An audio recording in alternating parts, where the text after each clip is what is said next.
Hello, everyone, and welcome to the LocJump Podcast, a podcast about video game localization. My real name is Jean. I'm a professional game translator, and I'm here today to bring you a new episode. So let's get to it.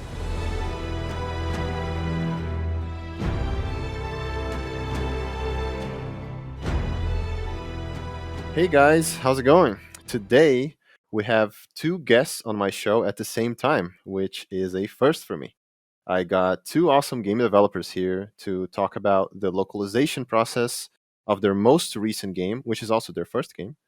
And it's called MicroWorks, a party game that is really fun. Like if you guys have played, a game like Fall Guys, it's pretty much like that. It's really, really fun. And fortunately, I had the honor of being invited to translate MicroWorks into my native language, which is Brazilian Portuguese. And I thought it would be a good idea to have them on my podcast. Thankfully, they accepted my invitation because they are nice like that.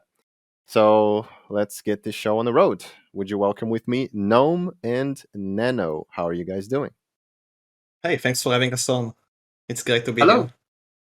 So, as is tradition with the show, I would like you guys to kindly introduce yourselves a bit and talk about your passion towards game development and mods, because I know that you guys started out as modders, that sort of thing. So we can start with you, Noam.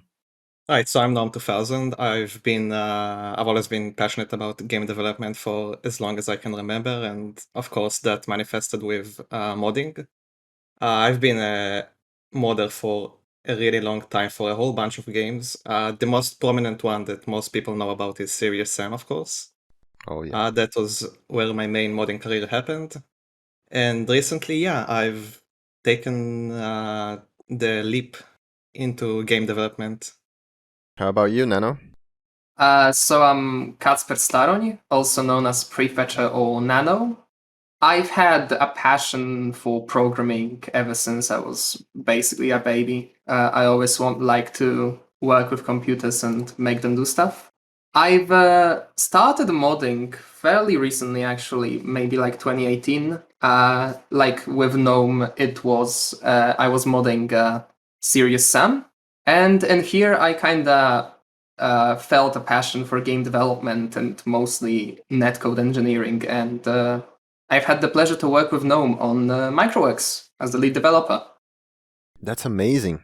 For those of you that don't know, MicroWorks was developed by only these two lovely guys right here. So that's a very prestigious achievement, because you guys have been working on this game for 3 years? 3 years now, yeah.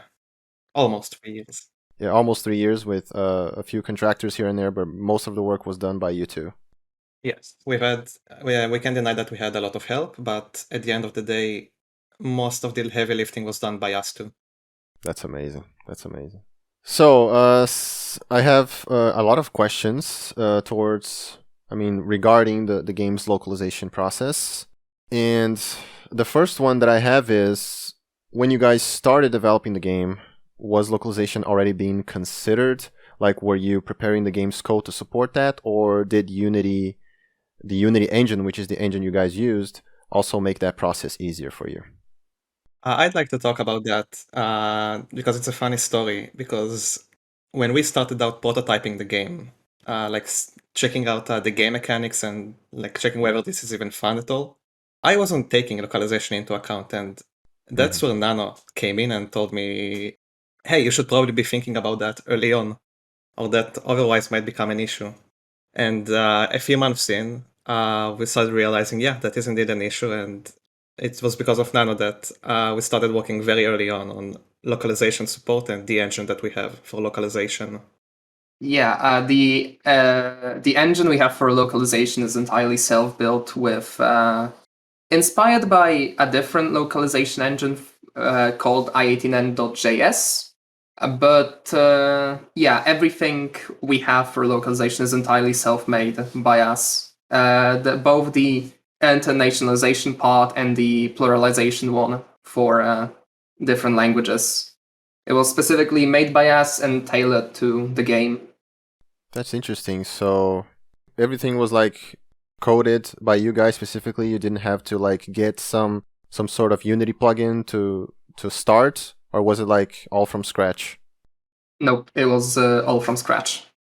I can imagine like the amount of work then, because I'm not a game developer, but I've seen people using some plugins here and there for the Unity engine, so it would ease the process of localizing games.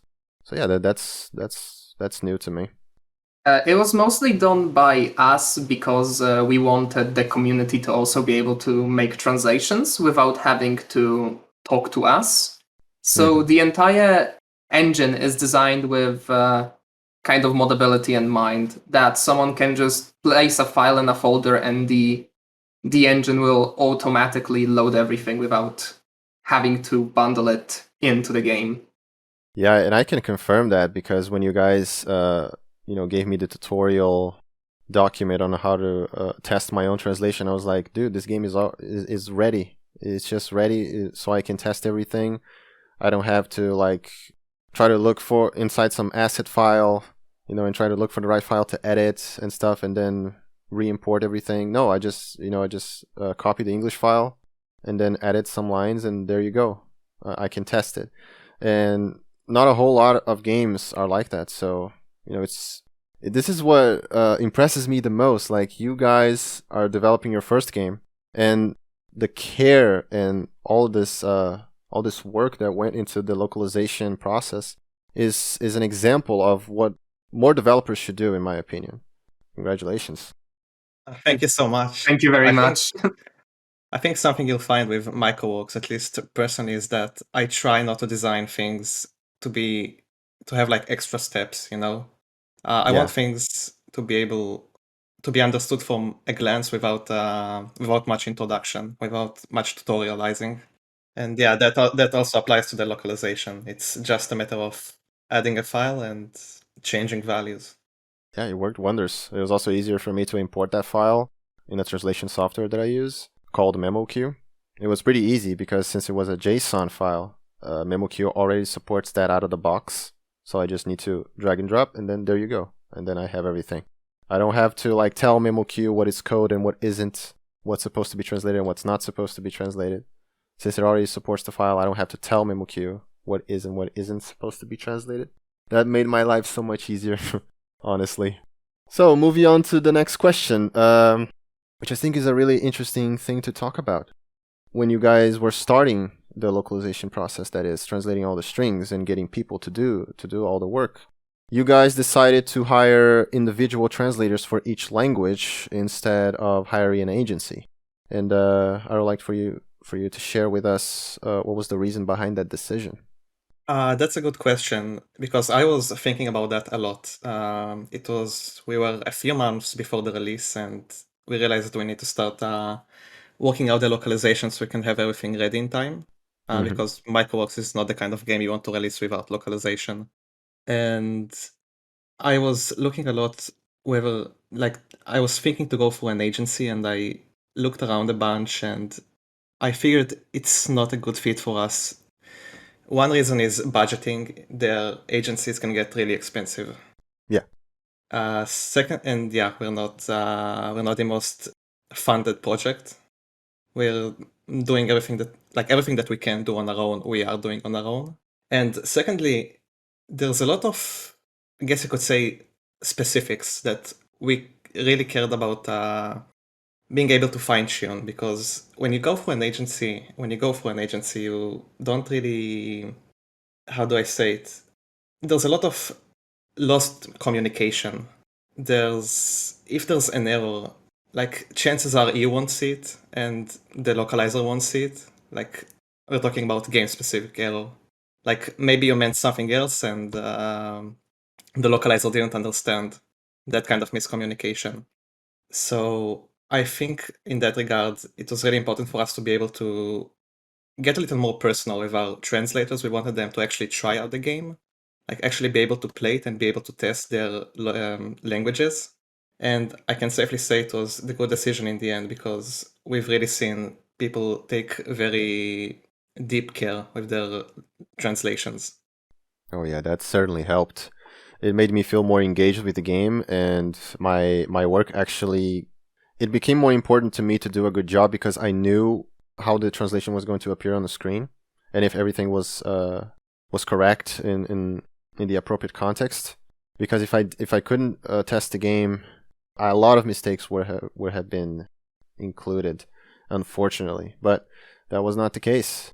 I was able to test the game even before I started translating everything, which I think is also just as important. Yeah, and with this direct line of communications, you can report any issues you have, and we can very easily check it and even fix it on the spot. So it's all very fast and on demand. Yeah, like it was beautiful to see, everybody like working together on Discord and reporting issues, and you guys like fixing it and doing your best. Sometimes we would request features, and you guys would implement them and not take that out of the question, and that's just wholesome, and that's just it goes to show how much you care about your game, and even how it is perceived globally as well. Because if we can do a good job, people will enjoy your game a lot more. Yeah, we were definitely very passionate about getting the translations right. I remember it was one of the things I was looking forward to the most in development. Oh, that's cool.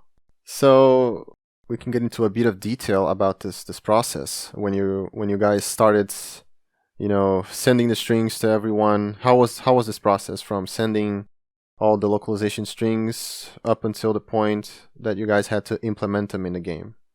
As you know, like we said, implementing them is really easy thanks to the way our engine works. It's just a matter of including the file, and Yeah. our engine takes care of everything else. And the strings themselves, while most of them are pretty short and simple, there's a lot of game-specific strings with like fill-ins and tables and all that kind of stuff, like for scoreboards and because this is a multiplayer game, a party game, so you have leaderboards that display like how many points does each player have. Anyway, those are a lot of stuff that aren't exactly possible to represent with just a few simple strings. So we had to implement a bunch of interesting features for that. And I think in the end everyone figured them out pretty quickly, and I'm happy about that. Okay. And so, what were some of the features you guys had to implement into the game's engine in order to support all the languages that you wanted? So, one of the first features that were requested was the ability to specify the gender of a color in this context, because I think it was also in Brazilian Portuguese, and Was that also me? languages like, yeah, I think it was you who actually requested that. I think it was me, yeah. And also languages like, I think, Dutch, Polish, Russian, where depending on the context of the sentence, the gender of the color had to change, the grammatical one. So that was one of the first things we had to implement in order to help with the translation. That was added fairly quickly, not to stall anything. And the second thing, which was a bit more convoluted in a way, was proper pluralization of nouns. Our Russian translator came to us and kind of raised a very important issue that in his language, in Russian, depending on how many of a thing is, the ending of the noun changes. And while we had a simple pluralization system before, where you specify ranges of numbers and those map to which string we want to use, that wasn't going to cut it for, in this case, Russian and Polish.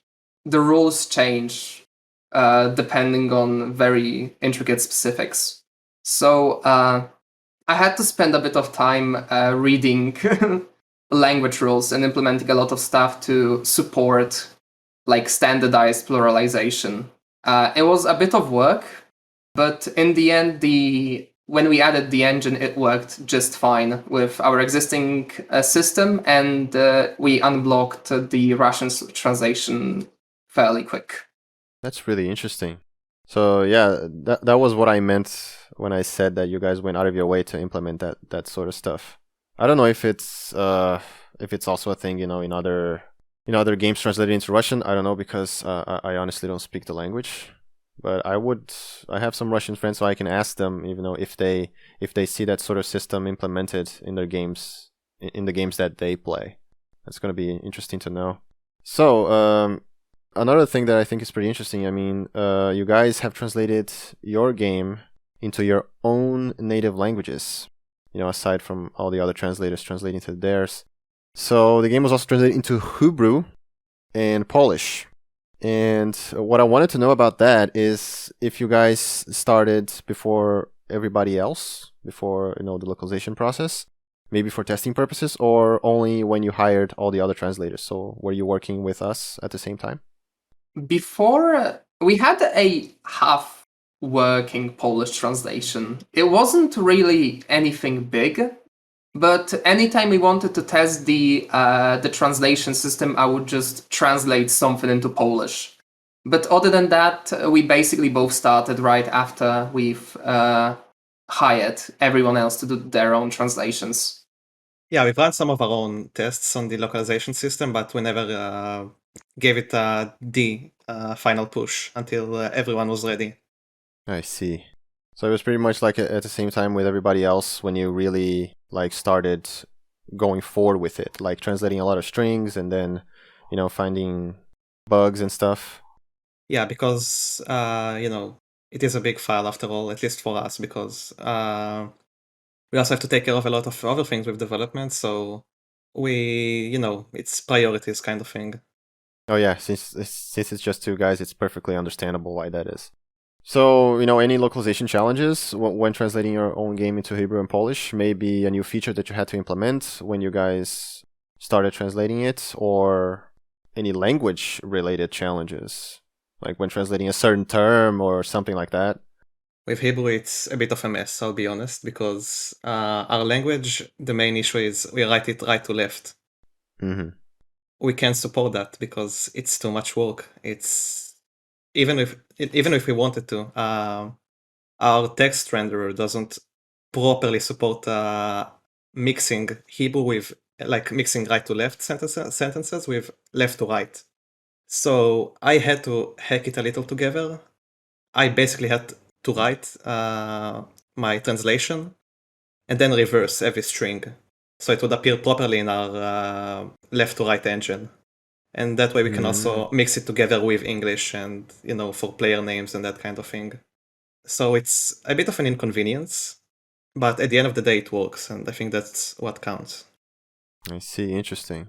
When it comes to right to left languages, I think I've seen this when it comes to websites, is that they also tend to change the interface to support that kind of structure, because since you guys are used to reading from right to left, like for example, when you see a menu with some options in the left of a website, for example, on the left side of the screen, when you translate it into a right to left language, they tend to change the position of those options so it goes to the right side of the screen.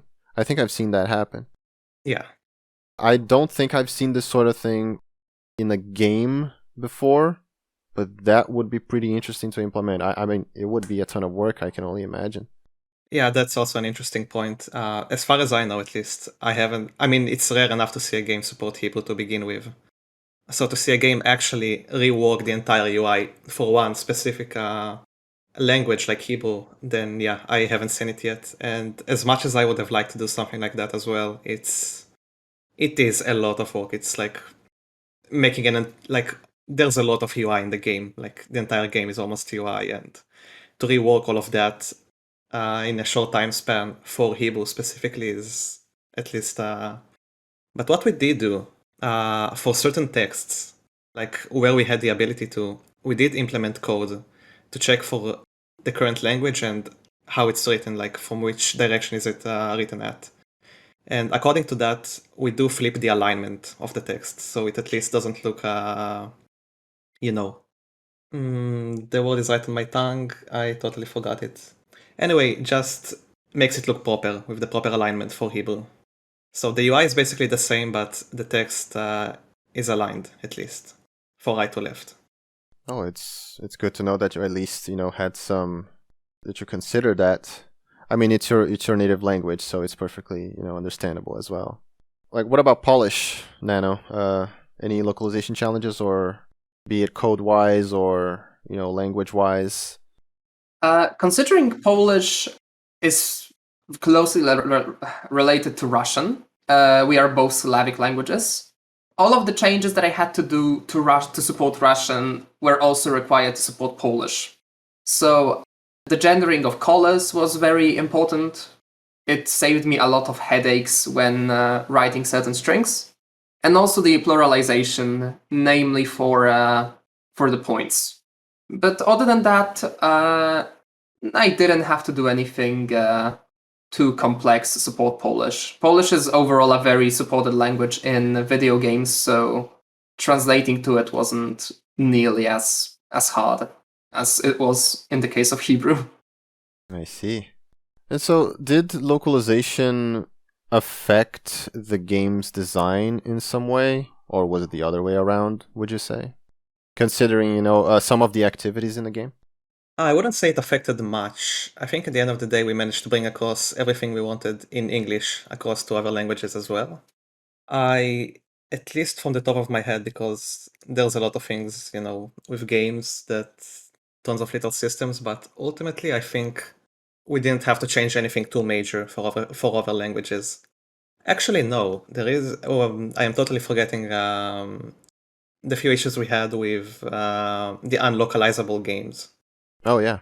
Yeah, we had a few games like trivia, for example. And those trivia questions, they are pulled from a database that has like tens of thousands of questions. And obviously, localizing that many questions is a bit out of the question for us, not to mention implementing localizing questions from a database that's not inside the game is a little finicky. And yeah, we were a bit kind of stuck thinking how to handle that. And as much as I wish we could have gone for a better solution, in the end, the best thing we had is including a toggle for when you play the game in a language that isn't English. There's like an extra checkbox in the server options when you create a game. And you can basically choose to exclude games that aren't supported by your language. And that includes those trivia questions and a little smaller games like typing a word or that kind of thing. Yeah, that was kind of when I was translating the game and I found those questions, the first thing that came to my mind is that I couldn't find those strings in the localization file you guys sent me. So when I was playing the game, I could see that the questions were being loaded, and it seems like based on the interface that it was being requested from somewhere else, like from a server. And then when you guys told me that, I was like, okay, I can understand why it wasn't localized, because there are just so many questions that you guys don't have the budget nor the time to deal with all of that. And the database keeps updating all the time, and Yeah. Oh yeah. But I'm glad that you guys added that option, at least for when you create a server. Yeah, that's perfectly understandable. Because when I brought that up, I was thinking, are they either gonna do something about it, or maybe they're gonna consider, like, I wouldn't say that it would be completely ideal, but like to remove the game mode altogether, like the micro game that is, so you wouldn't have this issue. But since the trivia macro games are so fun, it would be a big loss for people that play in English, of course, that is as well. yeah, it would be a hard feature for me to let go of, because as we saw with the games released, everyone really enjoys some trivia. And I Yeah. think it's that kind of variety that we need in our game. So I didn't want to give up on it entirely. I am still sad that we couldn't find an ideal solution to it, but sometimes you have to make do. Yeah, totally. Well, you guys are doing all right. When it comes to the internationalization process of the game, which for my listeners who don't know, that is when you make a software or a game localizable, to make it support all the different languages that you want to release your game in, and font support, all that sort of stuff. Make sure that the game has a system that can resize the characters so it makes the translations fit into the interface size and everything. Stuff like that. So when it comes to internationalization, were there any challenges, or was it like pretty straightforward? It's a good question, because we did start with adding the internalization, like for our fonts and all that. We started with it pretty early because we figured it's a good thing to have supported early on. And for a long time, we thought we had everything ready and working. Like, we tested a bunch of languages and texts, and everything seemed to render correctly. So I thought, must be good. Send it to the translators. And then we did, and then we found a whole bunch of issues just popping up left and right. At the end of the day, they were mostly performance related, and we did manage to get those under control. There were some issues like kerning and some characters missing and that kind of thing. One of our Chinese localizer, he noticed that characters had different fonts, and that was very embarrassing. Oh. Because we basically have a fallback system. Our game reads the English font first, and if it can't find a letter, it looks for a fallback font and searches for the character there. So the thing that happened was that our main font actually supported some characters that we didn't know about, and it created this whole weird mishmash of different fonts. Oh. Yeah, it was very embarrassing, but thankfully we got all that under control for the release, and as far as I saw, in the end, everything worked correctly. That's good to know. I mean, it's expected, to have some issues to show up.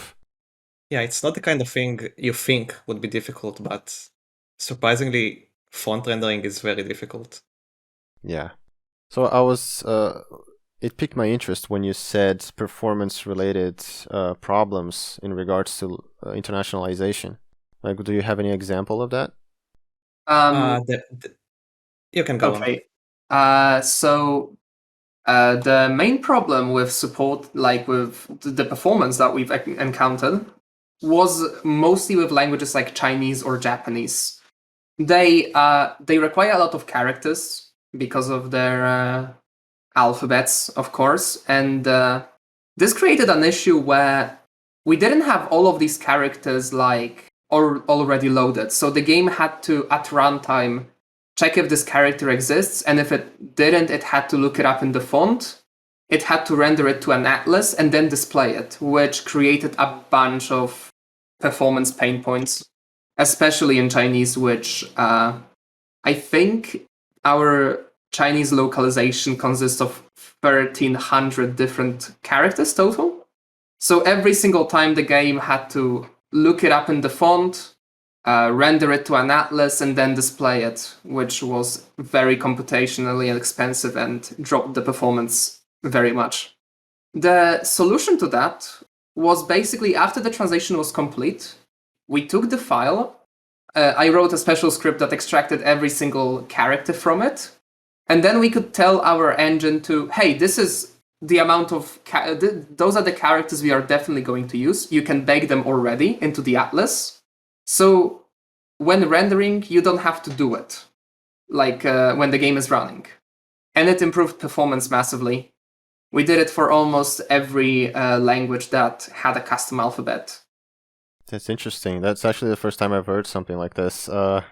Because at least for us that don't understand much about game development, we wouldn't think that, rendering of characters would bring performance problems. So that's pretty interesting to know. So only like with custom characters, that is, like, right? Not with the Latin alphabet. Well, the Latin alphabet is fairly small, so even if some performance drops existed, they would be very negligible. The issue only arose when you had a language with a lot of characters.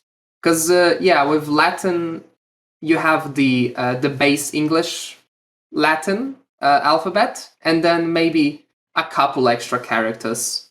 But yeah, in the case of Chinese, you had 1,300 different characters, which all had to be loaded and rendered and everything.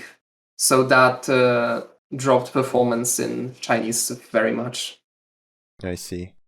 When it comes to font support, how do you guys like find those fonts? Like, do you like download it somewhere, or do you buy them in some store, and then you have to make changes? I mean, how does that process work? All of our fonts were sourced from the internet. We took great care to check the licenses. All of them are under open licenses, which allow us to use them and, well, modify them if we want. But I think in total, MicroWorks uses like 3 different fonts, namely Open Sans by Google. This font basically powers almost every single alphabet we have. All of Chinese is supported by Open Sans. All of Japanese, Korean, Cyrillic, Hebrew, even every single Latin extension. So that's like our go-to font for anything. We also use TechnaSense, which we found on Dafont. The font was like licensed in a way we could use it as well. It's used in some places, mostly when we need it. TechnaSense is where we use it for more stylized positions. Yeah, for in the more UI. Stylized. And then the last font we have, which is also freely available by the creator, is VCR OSD Mono, which we use for the argument part and some more stylized parts of the game. That's like the little pixely one. I see, and I assume that you guys made changes to the font so it would fit like the game's style, the visual style that is, so it will look good. Nope. Not actually. No. The fonts. Oh, okay. No, the fonts are basically how we've downloaded them. Nothing has. We haven't done anything to them. That's interesting. Aside from maybe a few effects here and there, you know. But overall, yeah, the fonts are as is. So I guess you guys were lucky because it just fits the game style pretty well. Oh well, we did take great care making sure that the fonts we pick fit the game style. We had a lot of fonts to go over. If Nano remembers, during the prototype we had a lot of fonts. Like we had a giant folder of fonts, and we tested them out all the time. It was a very messy prototype phase, but we narrowed it down to what works best with our game and what's the most readable, and those are the top three stars. Yeah, in most games, you know, they all have their own visual style and the fonts that they use.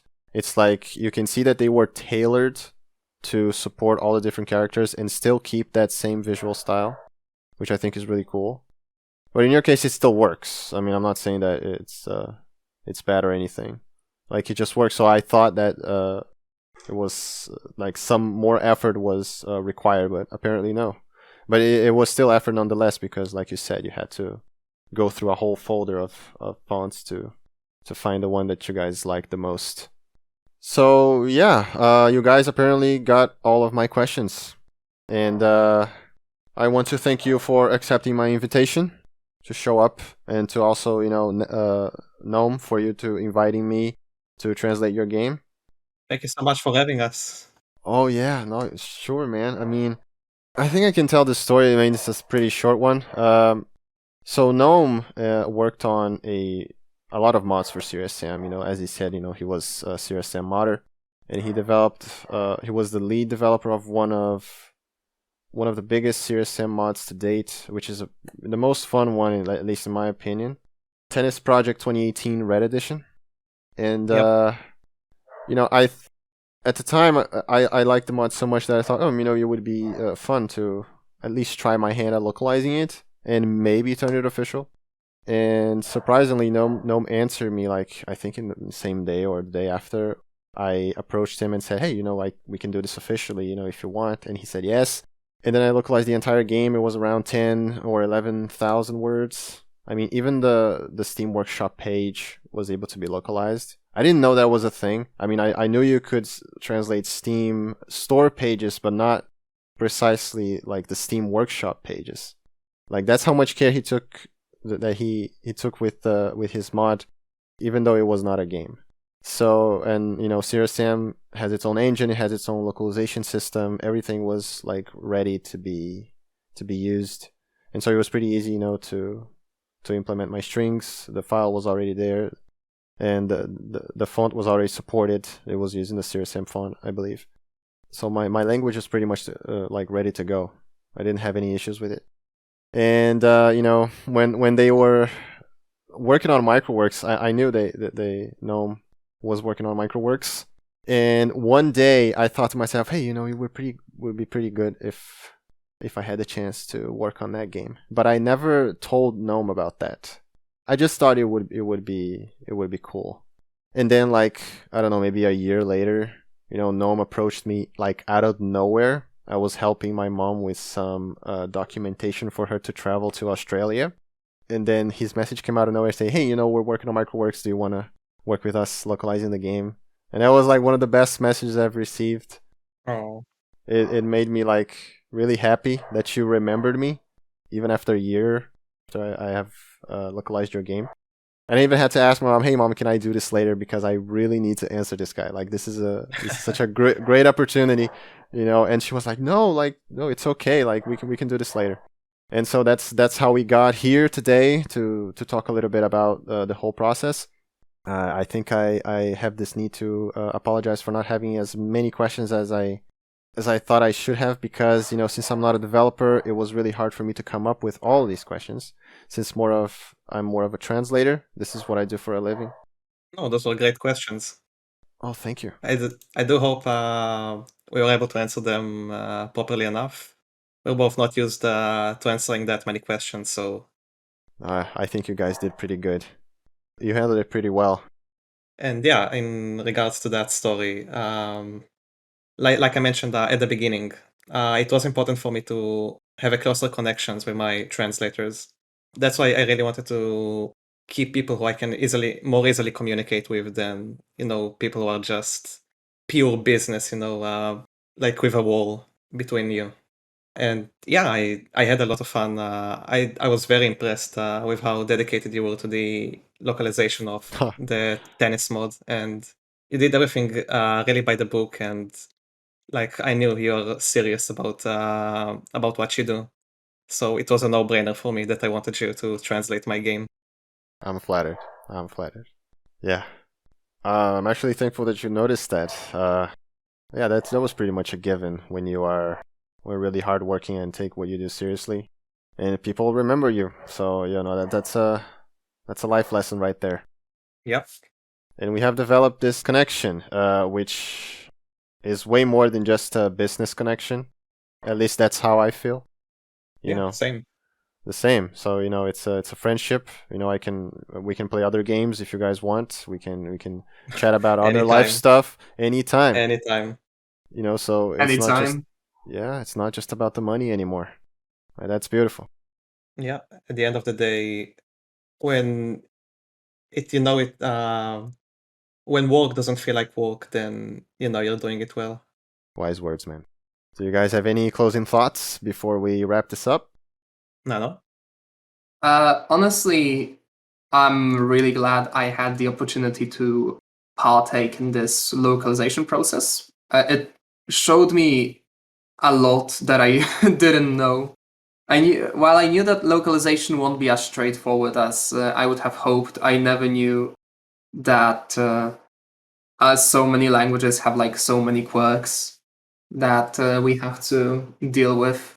But in the end, it was a big learning experience, and I'm very glad that we went through it. We managed to localize MicroWorks. When I first launched the game in a different language, it felt like kind of magical.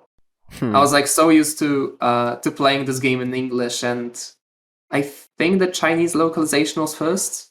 I just opened the game in Chinese, and it just feels completely different. I was like absolutely stoked looking at it. Yeah. Like if I was a child receiving like a Christmas gift, seeing the labor of our work actually able to be played by people who don't speak English natively. Yeah, I can say that about a lot of things with the game, and localization is definitely one of them. There's a lot you're not prepared for, but it's a big learning experience, and it's really magical to learn about all those quirky things and all those accommodations that you have to do. It's fun. It's really great learning how different languages work and making sure they all work properly, and not having to force our translators to do come up with a bunch of weird different Like some replacements or workarounds. Yeah. some workarounds and that kind of things. Yeah, and you guys went out of your way to make our lives easier because, damn, man, that was like one of the best localization experiences I've had, and I've been localizing games for almost 8 years, and so this was like, yeah, I don't know what else to say. It was a great experience. I hope to work with you again in the future. Be it with other MicroWorks updates or a new game that you might end up developing. Please be at FPS. I really would like to. I really want make a game like Serious Sam, and I'll be happy. Oh, dude, definitely. That's another dream project. But I something to have think about another day. I have one dream project, and it will never come to fruition. Why I is know that? I know that one. Oh. Quake 3 Arena 2. Hey, it can have both a single player and a multiplayer mode. Yeah. But yeah, ultimately, I'm like to this day, I am so grateful for everyone I work together with. Our translators, including you, everyone is always so nice and so willing to help. Even after the game is out and we're continuing to roll updates, you guys are always available on demand to help with translating new strings, even though you definitely don't have to anymore. And it's that kind of connection that really means a lot to me, and I am amazingly grateful. When we started the translation process, the localization one, I knew that we should accommodate for the localizers, not the other way around. If someone has trouble localizing the game, it's on us to actually help them out to speed up the localization process instead of telling the localizer to, well, that's how it is. You have to work around it somehow. We started out not knowing anything about localization, so all of the experience of the people that we've worked with, including you, has been very much priceless. If not for all of the questions, all of the hints and everything from our localizers, the process wouldn't have been nearly as smooth and pleasant as it has been. That's great to know, man. I really hope to work with you again in the future. And I also feel very thankful towards you guys as well for inviting me. So anyway, I think we can wrap this up. It was great talking to you. Again, thank you for accepting my invitation to have this conversation with me on my show. Thank you again for having us. Yeah, thank you for having us. Bye-bye, everyone. Take care. Bye-bye. See ya.